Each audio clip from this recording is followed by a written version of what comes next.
Hey y'all, welcome to my channel. Welcome back to my channel, whichever way. I am Anna V, and baby, you are now tuned in. So, I hope everybody's day is going great today.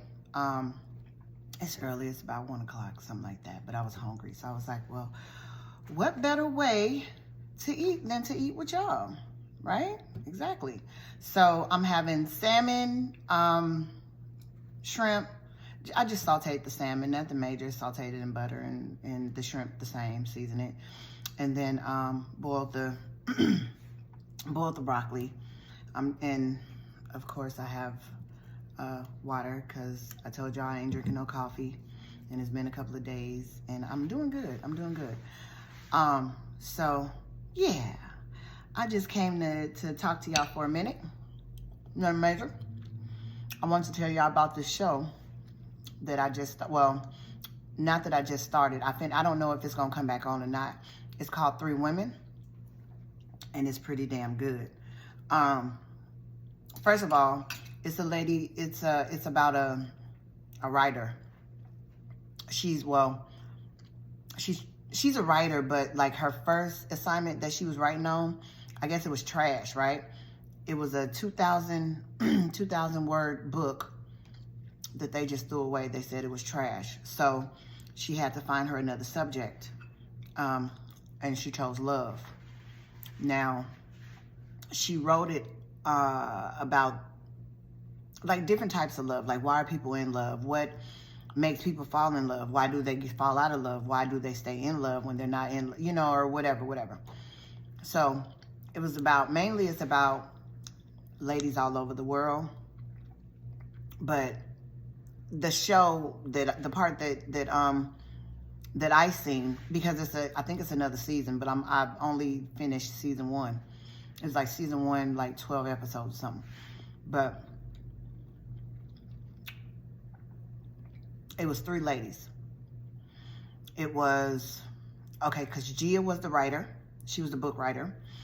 It was Lena, Sloan, and Maggie. Now, Lena, her husband didn't want to touch her at all. Like, they had been together for years and years and years, right? A long time. And her husband felt like touching and kissing was just nasty. He didn't understand it. He wasn't comfortable with it. Mind you, they have 2 boys. They have 2 boys together. So I don't know how that happened, but they done went to counseling and all type of crap about it, because Lena had a boyfriend, like her first love, and he made her feel amazing, right? I mean, it was puppy love. It was a high school love, first love. And that's what she wanted to feel again, but the husband ain't going for it. The husband don't want nothing to do with the tongue kissing and the touching and rubbing on me and all that. But I think he, I don't even want to say that he loved her. I don't know what was going on with him, because like the kids will get a nosebleed, and he'd be like, oh, honey, the kids got a nosebleed, or oh, the kids are woke, or the kids want, or the kids need, or the kid. So she was just kind of running around doing everything, like everything they needed. It couldn't, like, if he felt like he couldn't handle it, which he couldn't handle nothing, he would want her to like stay home. Like if she, like later in the movie, she's gonna find a group, like a woman's group, because ultimately she's gonna get, like, it had been coming up on 3 months. It was 17 days away from 3 months, and he hadn't touched her, like literally like touched her at all. And she told her woman group, she said, I'm giving that SOB 17 days. In 17 days, if he don't touch me, I'm gone. I'm done. And so within the 17 days, she found love. Well, she reconnected with her first love. And she thought that that's really what she wanted. And she did want that, because he made her feel away. But her first love was married with kids. But he still, she didn't stalk him, but she kind of internet stalked him. Like, she would look at his page and kind of message him, and, you know, and they had pet names for each other. He called her Kit, and she, you know, Kid. He would always say, "Hey, Kid." And it was kind of cute, but it was just like, whatever. And they reconnected, and they, you know, they would get hotels and everything, and he made her feel alive again. And then you know, 17 days, well, she had got obsessed or something with him. Like like he was giving her time, like he would sneak away from his wife, and when of course he can't spend the night, he would just go get some and go home. So so one day her son was like, because she had stopped paying attention to anything, like even her kids. So one kid was at school, and so she had the older kid. And so he was like, "Mommy, can we go to the park?" And she was like, she's waiting on a call from her first love. And she's like, "No, we can't go to the park right now because I have something to do." And she was trying to find a babysitter. And he was like, "You're the worst mom in the world. And you're always on your phone and you never pay attention." And so she felt bad about that. So she was like, okay, we'll go to the park. So the little boy had to use the bathroom. He had to poop. And instead of taking him home, because I guess she was closer to where they usually would meet and everything, she didn't want to go all the way back to her house or whatever. So, child, this damn fool,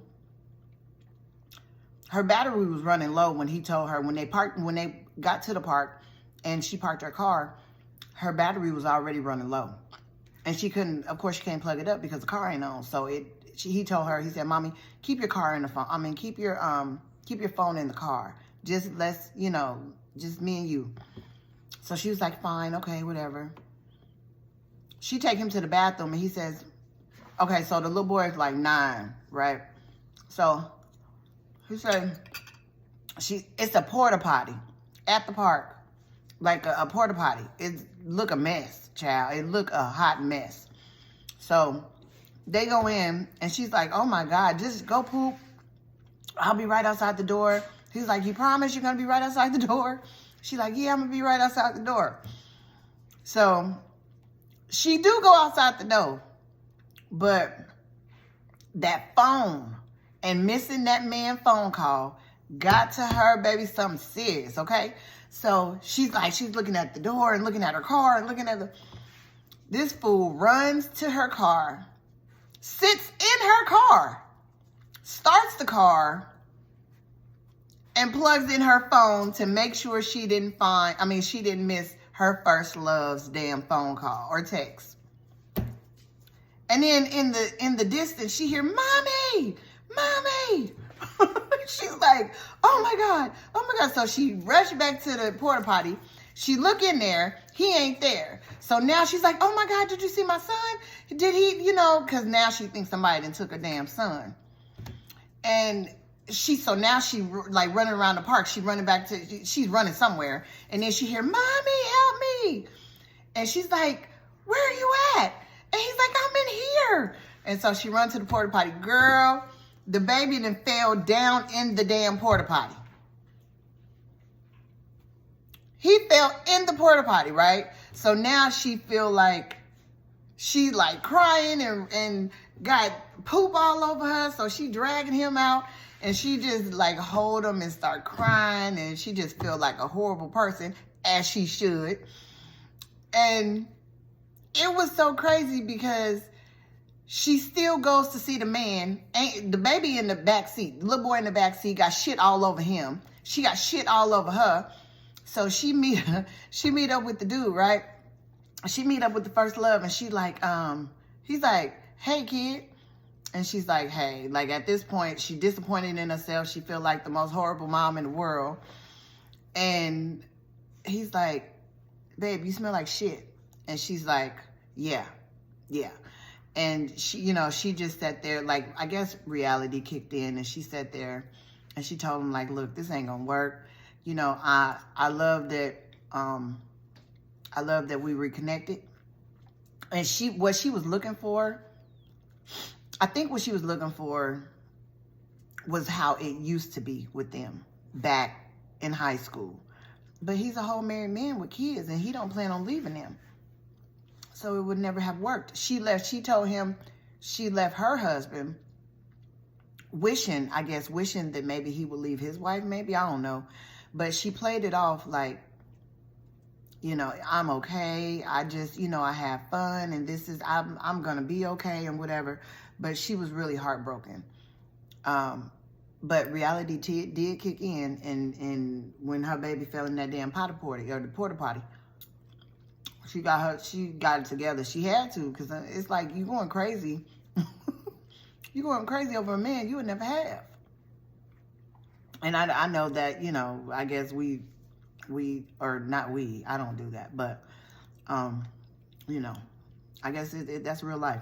But, okay, so, and then it was, okay, so that's one story. Y'all got to see 3 women. I'm going to put it on the screen. 3 women, that's the title. But the second lady, beautiful, beautiful. Her name was Sloan. Remember, it was Lena, Sloan, and Maggie. The second lady's name is Sloan. Her husband was Blair Underwood. I cannot remember his name. I cannot remember his name in this movie, but it's Blair Underwood. Now, she was powerful. She was beautiful, rich, and powerful. But her thing was, she had a lot of insecurities. And for somebody that looked like her, I don't know why. Like, I'm talking about, she was, and her person, like, she was pretty. But, you know, pretty ain't everything. And so her and her husband were swingers, basically. Now, he didn't really want to do it. Blair Underwood didn't want to do it. But to keep her happy, he allowed her to sleep with, you know, different type of men of her choice. And they had rules. You always wore a condom, and Blair Underwood was always there. Like, they was always together as a couple. He didn't interact with what they was doing. Like, he didn't have sex with them, but he would be in a chair sitting in the back watching. They knew he was there, which is kind of weird to me, but whatever. So yeah, that was that. But, oh crap, I'm throwing stuff. But,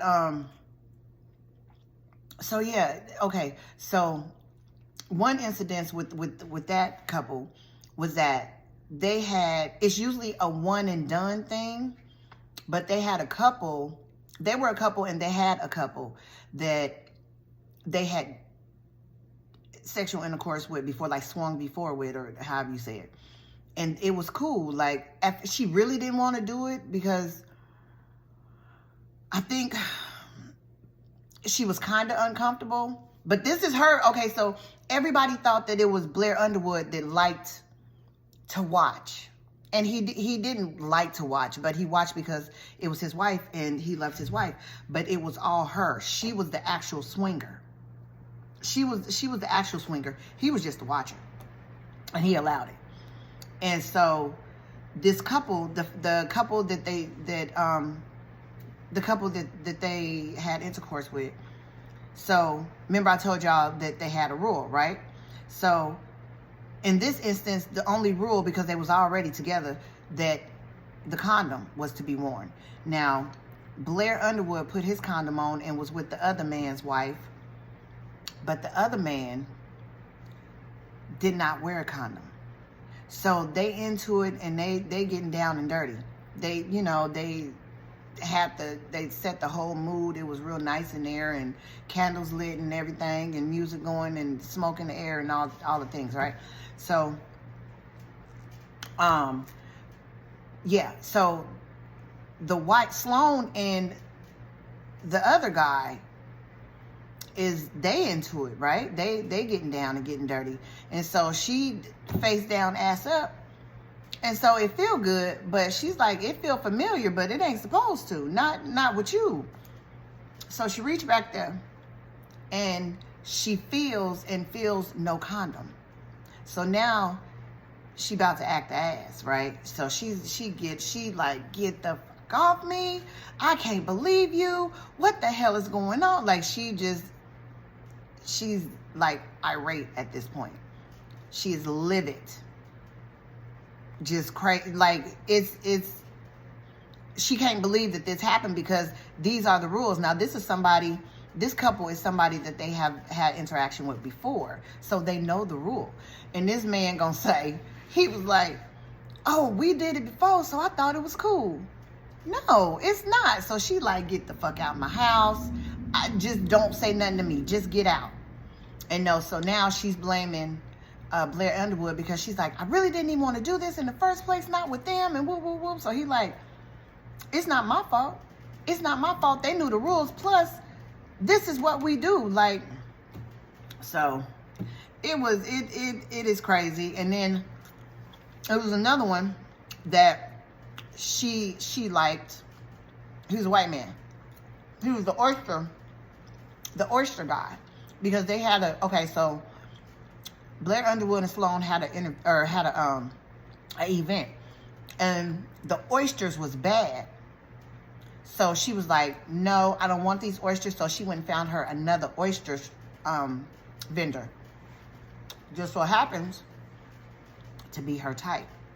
And so now she's interested in him, but Blair Underwood is like, no, because he sees that she likes him. It's different. The way she look at him and the way she talked to him and the way the time is spent with him is different, and he don't like it.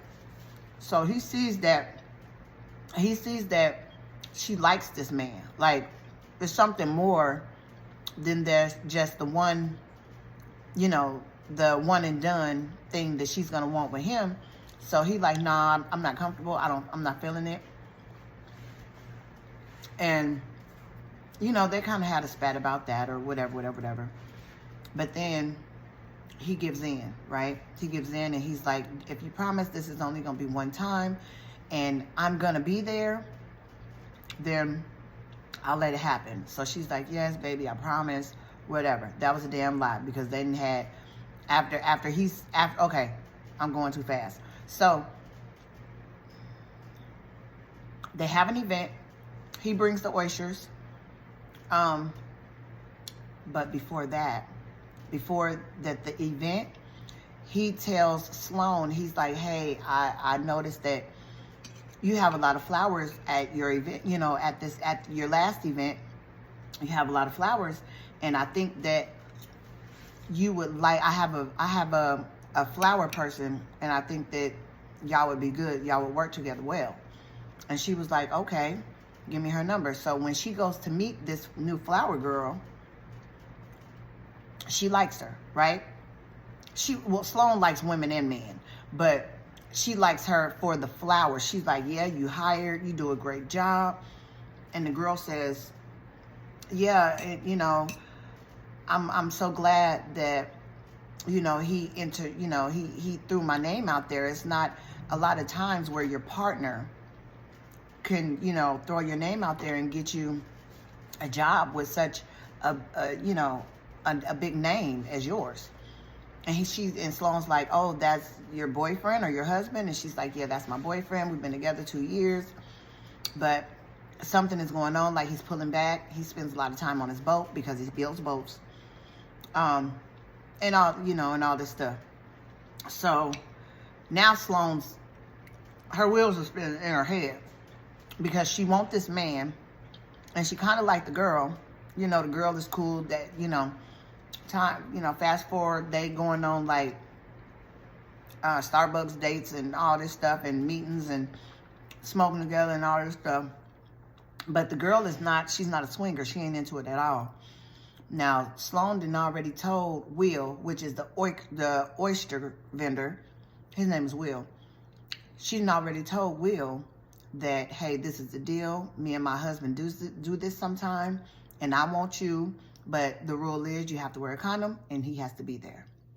Will all with it. Like, he's for it. So, after the three of them get down that one time, Sloan, Blair Underwood, and Will,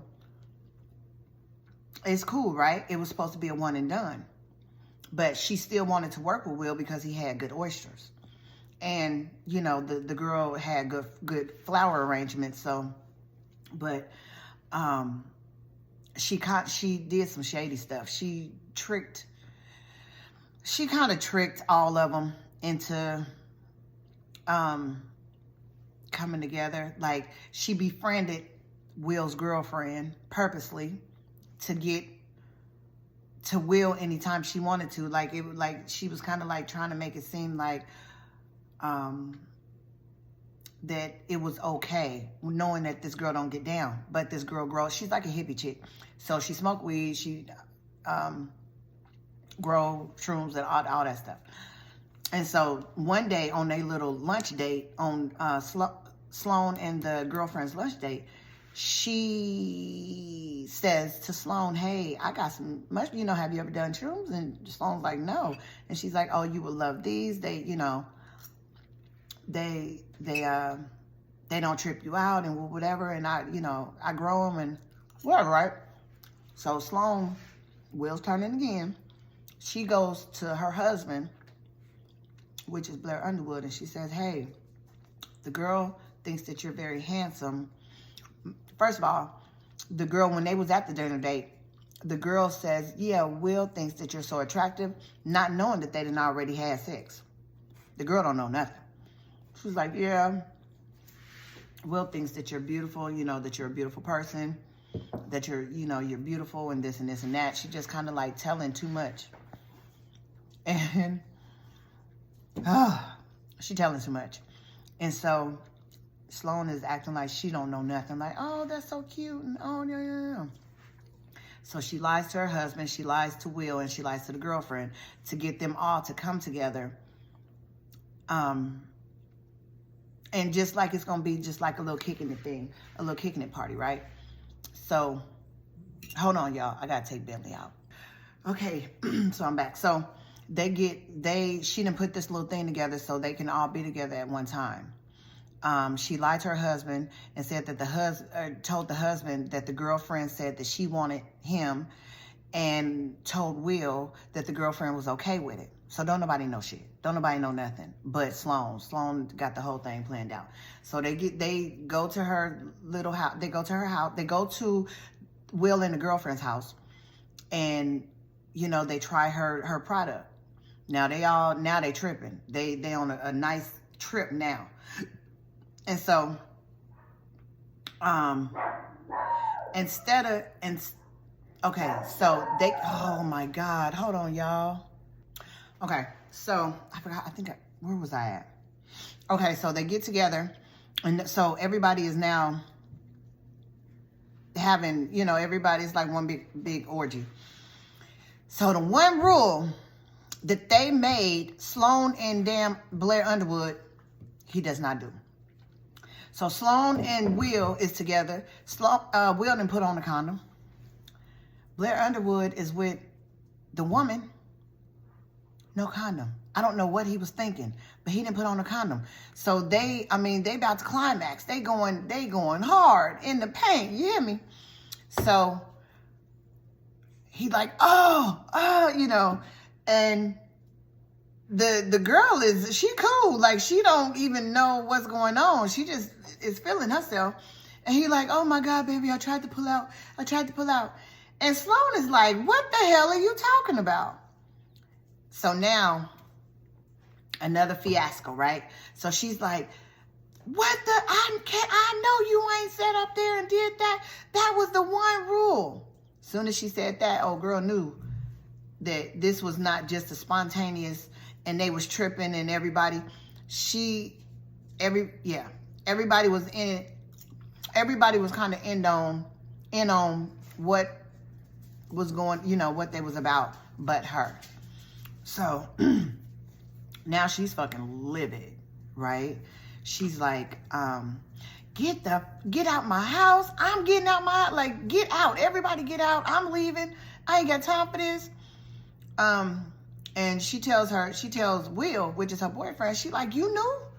Like, how many times y'all done did this? And the boyfriend kind of looks like, no, she says, this ain't your first time? And the boyfriend kind of looking, Will kind of looking like, nah, he kind of put his head down. And so now Blair Underwood is like, what the hell? Because you told me it was y'all only did it once and I was there. And he was like, oh, so now we lying to each other? Like, how many times this to happen?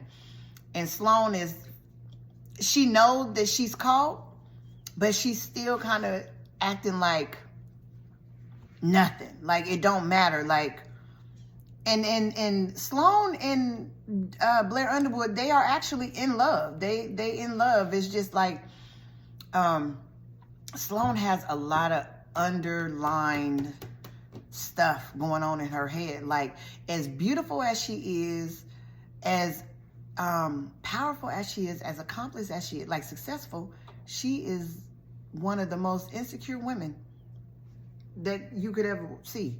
And I know that it's not, you know, it's not about looks. I know that. But it's just crazy because you have all these things and you have a man that loves you and you still not happy. And I mean, you happy, but it's just not enough. But she had a lot of underlying crap going on. But it's a good one. It's a good one. So, okay. So at the end of their story, Sloan is in, you know, after, like, cause Sloan still, because she's Sloan, she still think that she about to have her cake and eat it too. So she goes to Will and, you know, tries to seduce him. And he's like, hey, no, we ain't doing that. Like, my life was good until you came and railroaded it. You know what I mean? Like, it's crazy. So they didn't say if Sloan and his girlfriend had broke up, but I'm sorry. They didn't say if Will and his girlfriend had broke up, but Blair Underwood, once they left after, you know, the big argument, when she got in the car, he wouldn't even let her in the front seat. She sat her ass in the back, and he said, you move out the main house and you move into the barn. I don't want you nowhere near me. Because, like, he put up with a lot of stuff. Like, even when he didn't want her to do stuff, he just still allowed her to do it. Now, I'm not saying, it don't matter what I'm saying. I'm telling y'all the story. He put up with a lot, you know. Anyway, he told her to take her ass to the barn. He was like, I don't want you sleeping in my bed. Nothing. Just get away from me. So he let her, you know, he made her sleep in. She didn't have a choice because this is their thing and you lied about it. You didn't have to lie about it. He let you do whatever you wanted to anyway. So fast forward, Sloan is in the store and she sees the girlfriend. I cannot remember the girlfriend's name. I'm going to try to put everybody's name on it. I'm going to try to fill in, you know, when I do the edit. Sees her at the store, right? At the grocery store. And so Sloan sees her and they kind of like not lock eyes, but like see each other. She tried to turn away real fast and she grabbed her stuff and Sloan grabbed her stuff and kind of tried to get out of there real quick. And so the girl is like, the girlfriend was like, no, hell no. Like, I know you ain't up in here. You know what I mean? Like, you have audacity to come up in here and you fucking slut and whatever. And then they show a picture, like a full body picture, a full body clip of her, and she's pregnant. She's pregnant.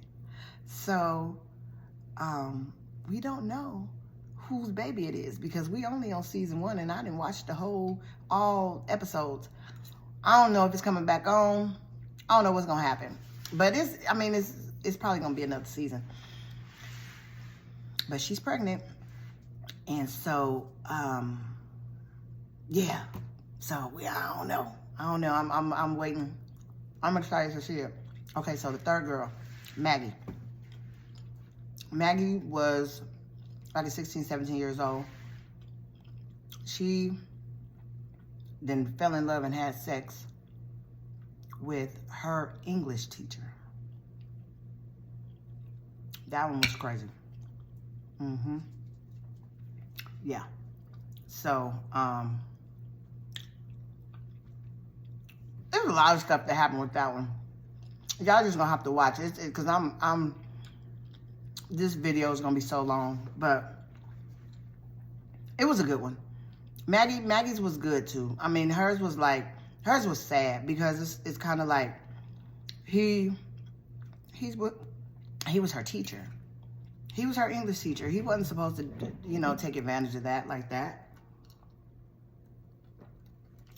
He was supposed to teach her ass English and let her go on and go to college or, you know, I mean, wherever. And that's not what he did. And then she, you know, she was feeling him. Like they had spent like a lot of time together on the low, of course. And then he would tell her, like, make sure you erase the what them things are, messages. Make sure you erase the messages. And he would never allow her to call him.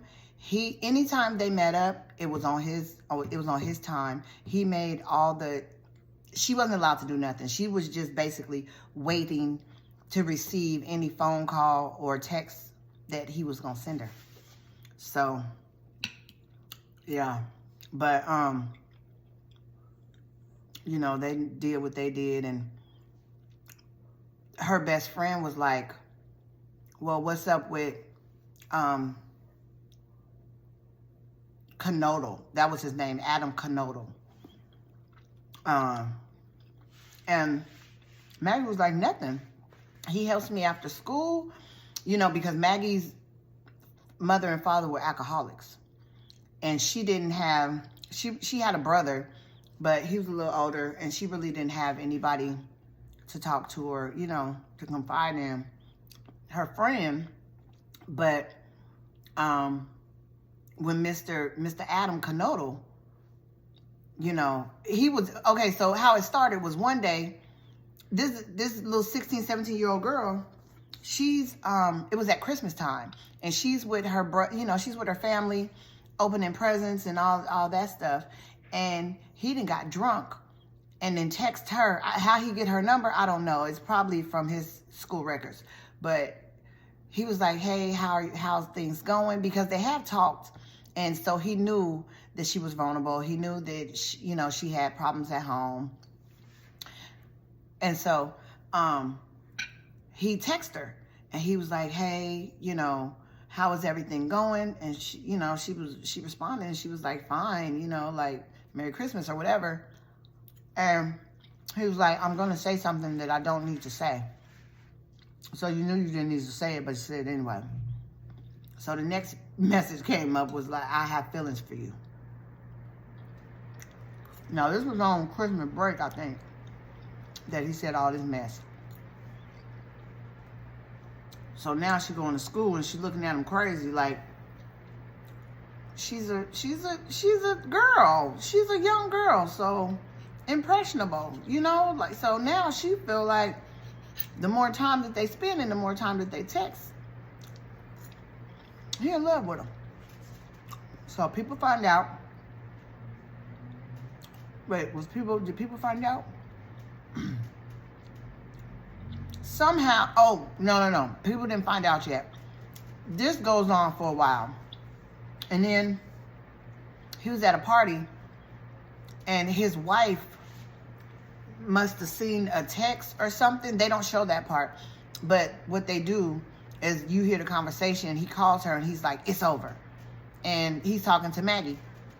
And she's like, wait, what? This is after like a year and over the summer of them kind of messing around, because what he said is that he didn't want to, like, he would like put his hands down her pants and feel on her and whatever, and, you know, put his face between her legs and all the, and he said he didn't want to have sex with her until she turned 18. Like, that was gonna make a fucking difference.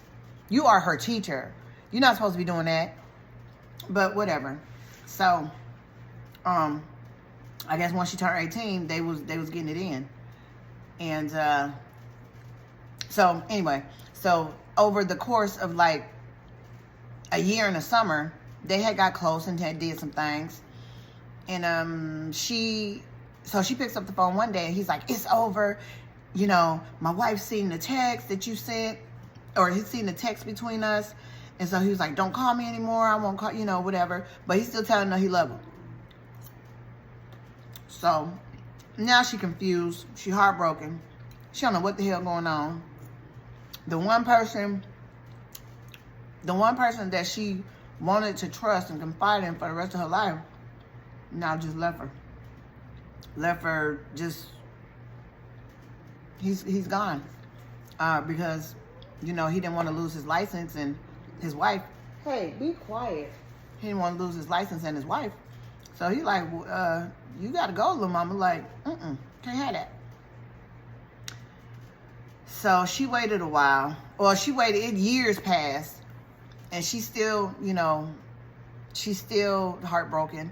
So she emails him one day.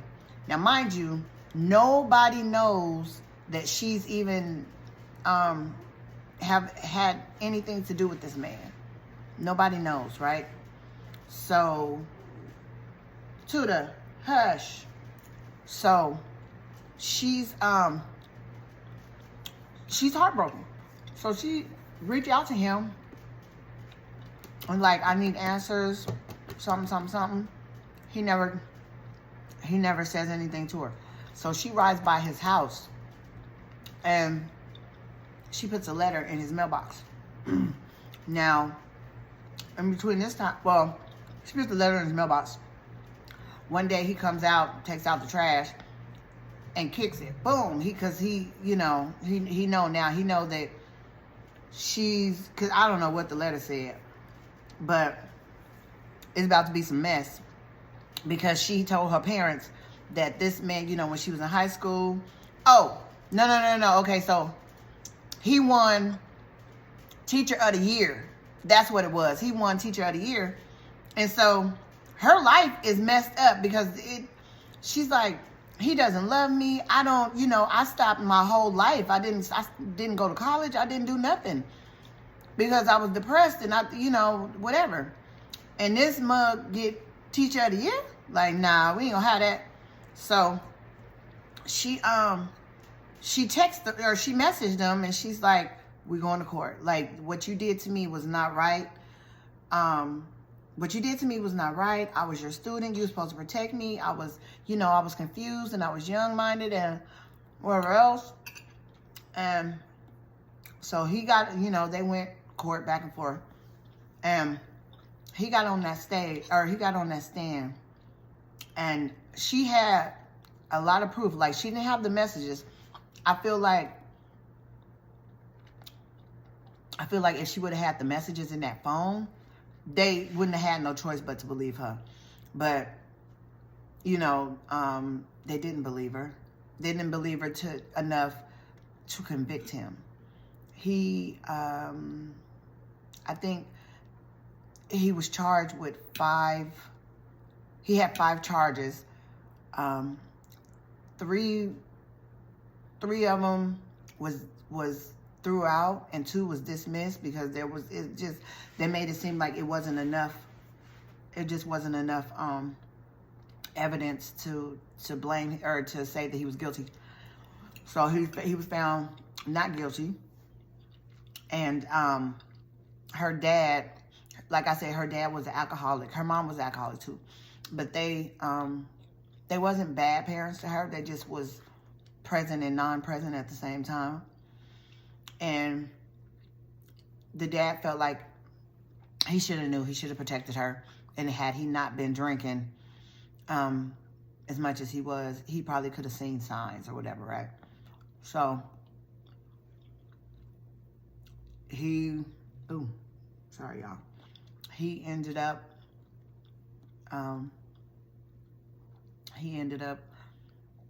he said he made her like this little photo. He made her this little photo thing that you, photo shelf or whatever, that you sit on your wall. And he was like, this is for you.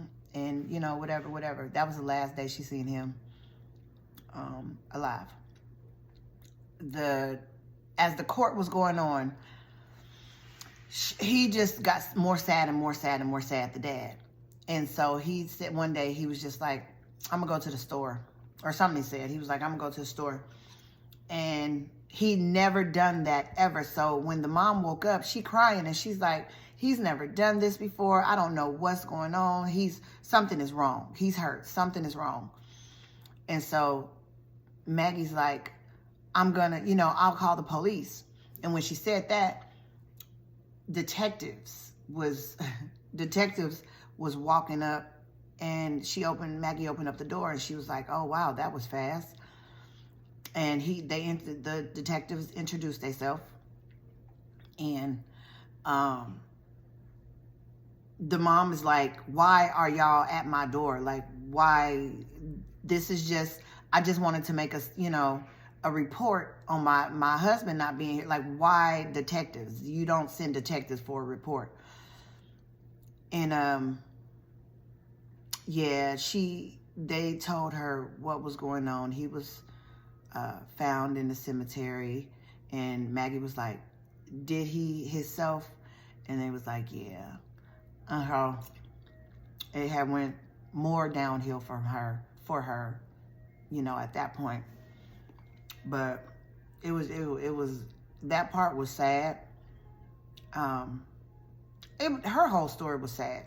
Like, the thing is, all the women that is in this series, it's all about love, right? This is what the whole show is about. It's about love in so many different ways. Because when people think about love, I guess they think about just the love between one woman, one man, or two women, whatever, however you think about love, child. But it's always just love, and people forget about the bull crap that goes along with love. And yeah, so it's crazy. But it's a good movie. It's a good show, not a movie. It's a good show. It's called 3 Women, and I think that y'all should watch it. Yeah. So I didn't eat as much as I'm gonna eat. This salmon was okay. My salmon have to be cooked completely hard. I don't want to see no pink. I know a lot of people, it's almost dry, and that's the way I like it. When it comes to my salmon, like, when I'm in the mood, every once in a while, I'll eat it like kind of like a smoked salmon. I love smoked salmon, but when I cook salmon myself, I need it to be completely done. I don't really like it like halfway done. It'd be too soft. It's a texture thing to me. But yeah, I'm done with this. And I know that I was everywhere with this story. I'm gonna get better at telling stories. I might have to watch them a few times just to make sure that I have the names down. And because I just watched that last night, and I just watched it like a one and done. Like, I was just like, oh, I remember that. But it was good, and I'm going to suggest that you guys watch it. If you have not, please subscribe, hit the like button, share, comment, share with your friends, share with your aunties and your uncles and your brothers and your sisters and your daddies and your moms, okay? But yeah, I'm done with this meal. And thank you guys for watching. I hope you come back. And I will see you next time. Love you. Bye.